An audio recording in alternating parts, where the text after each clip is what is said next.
Healthcare is currently at an all-time technological high. In the US, life expectancy has increased by 30% in the last 50 years.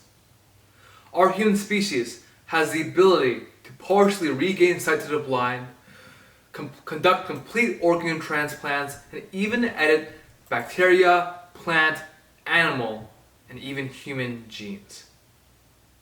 So comparing our healthcare to the past, it looks like we've covered even the most basic of things and are ready to proceed to more complex ideas and issues.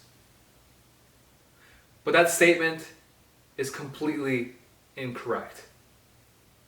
And here's why. Data is an enormous part of how we advance medicine and medical technology. And in the United States, 1.2 billion clinical documents are created every year. And that comprises of around 60% of all clinical data. But the problem here is that 80% of that data is unusable. Unusable in the way that doctors can't see them. Unusable in the way that's almost impossible to process them. And unusable in the way that we lose valuable insights into patient health. That is the reason why my statement from the past was incorrect. And it's because humanity can't even figure out how to gather data efficiently. But data can improve. It has the potential to do so. Last year, at my mentorship at the Mayo Clinic, I worked with a doctor in radiology, and I thought that I was going to be working with machine learning, neural networks, since we had talked about it before, and I had discussed it with my mentor. And as I walked up the steps of the round Opus building, and I opened the front door, I imagined that I was going to be seeing rooms with whiteboards covered with circles and lines representing neural networks. And I thought that once I was going to enter that front door and enter my mentor's office, that I was going to be talking about neural networks. In fact, I thought that 99% of my time would be surrounding machine learning. But when I did open that front door, and I did talk to my mentor, the first significant word that he said to me was data. And then he turned on a computer, opened a slideshow, and began to show me pictures of MRIs. And as I progressed through my mentorship, these same MRIs followed me throughout. 19,200 pieces of computed brain MRI data.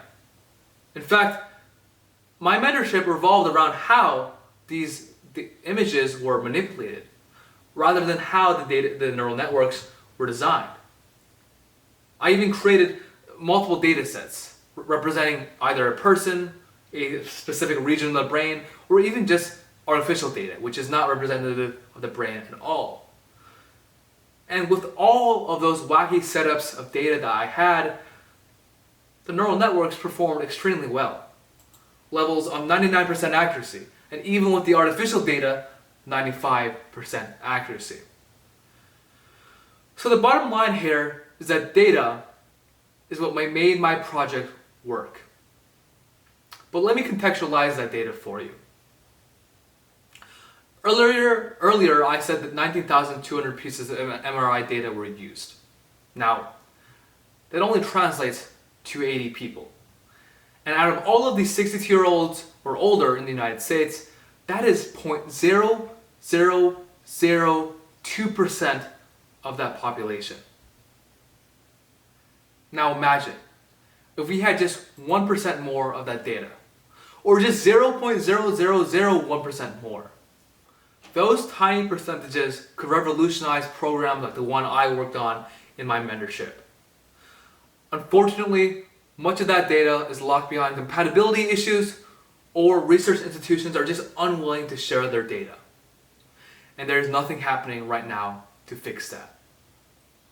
But the potential is there. And if that potential is there, we should try to do something to fulfill it. But that's the problem. Little to nothing is being done to really utilize all of that data. And I'm not talking about personal data. I'm talking about anonymous data used only for clinical research. This is data that will improve the livelihoods and financial burdens for people. This is data that will transform healthcare. It already is. So we have to do anything and everything to try to fulfill that potential. So how do we do it? What can we do? The first step is simple. We need to start talking. When I was researching this issue, I found little to nothing on the problem at all, other than the statistics. I found nothing on anything being done to solve this problem, and I found nothing about anyone talking about this problem. So the first thing we have to do is to start talking. We need to spread awareness to our family, to our friends, our peers. That way we get this issue more known. And if we can talk to local representatives or government officials, that's even better. But the goal here is to start talking.